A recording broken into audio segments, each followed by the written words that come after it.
Hi, this is Rahul with RideWithRahul.com, and today we are here at the Park Street KTM showroom to take the delivery of the new RC390 for my friend who got it after a waiting period of 3 months. So congratulations to him.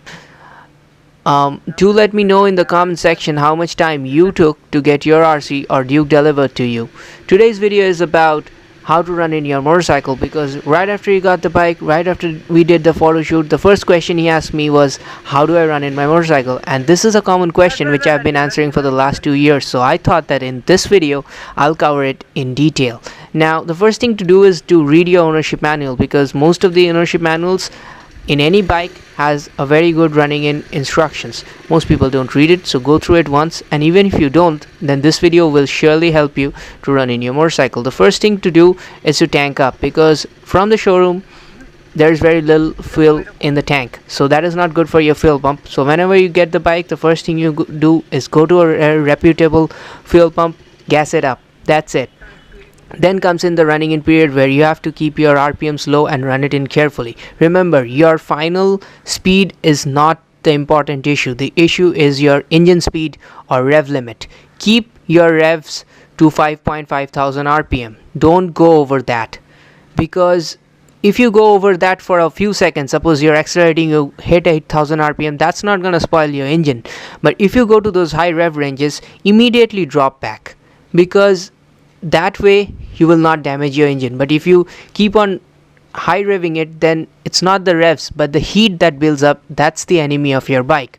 So keep your revs to 5.5 thousand RPM and you should be smooth, and this running in period lasts for your first 1000 kilometers. So the first thing you should watch is your rev limiter.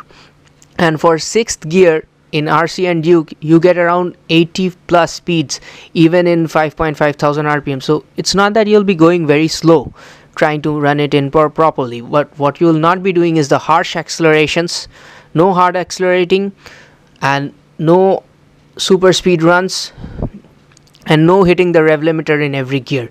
Just take it very easy. That being said, I do vary from the manual in one thing. The bike which comes from the showroom has engine oil.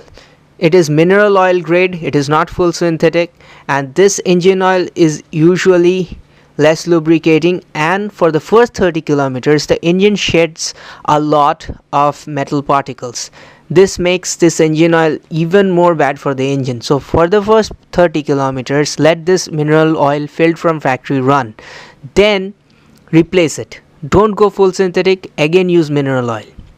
That is your Bajaj SS grade mineral oil, and you fill it up again after 30 kilometers. This is not written in the manual, but I've done it, and it really smoothens your engine, because as soon as you get rid of that factory oil, which is all black by the time you get to even 30 kilometers, because it has been there in the bike for God knows how long. So as soon as you get rid of that, you will get rid of all the metal particles. That means when you fill up with new mineral oil, your engine will immediately feel smooth, and this you will feel even after 1 year of riding, that your bike is more smooth than other people who have not done this process. So I've given you the engine speed. Change the mineral oil to fresh mineral oil at 30 kilometers running in, then keep that mineral oil up to 1000 kilometers where you do your first service. And when you do your first service, after that you can really rev it hard, but at first service you get full synthetic model 7100 grade. And there are more things to talk about, like if you take it on a long ride, what do?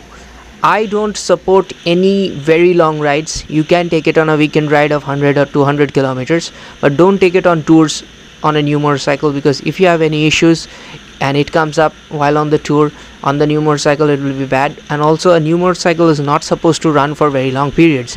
If you go on a tour, don't ride it for more than 1 hour. Take a break after 1 hour for 10 minutes. And if you're riding on the highway, like we did on the next day, we took the bike to a tour. We rode it simply at around 75-80 kilometers per hour speed, and we kept the rev limiters on the lower side. Also keep varying the throttle. Do not hold one engine speed for a very long time. So if you do that, you can ride your motorcycle for at a stretch 1 hour. then give it a little break, again ride it, but don't go those 300-500 kilometers tour on a new bike. I don't recommend that. Running it in smoothly will give you a lifetime of good performance and service. Another thing I wanted to convey before going away is the tire pressure. Some people have doubt. The tire pressure for the Duke 390 is 28-32, front 28, rear 32. This is if you're riding with a pillion.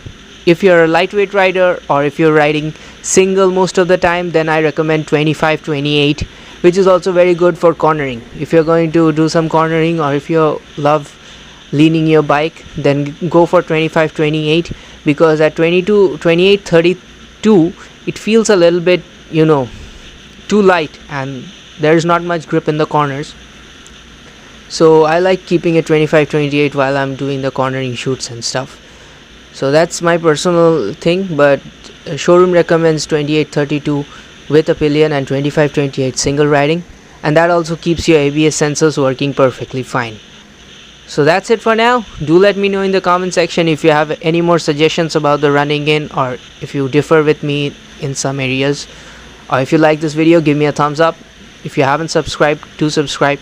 Thanks for watching, and I'll see you very soon.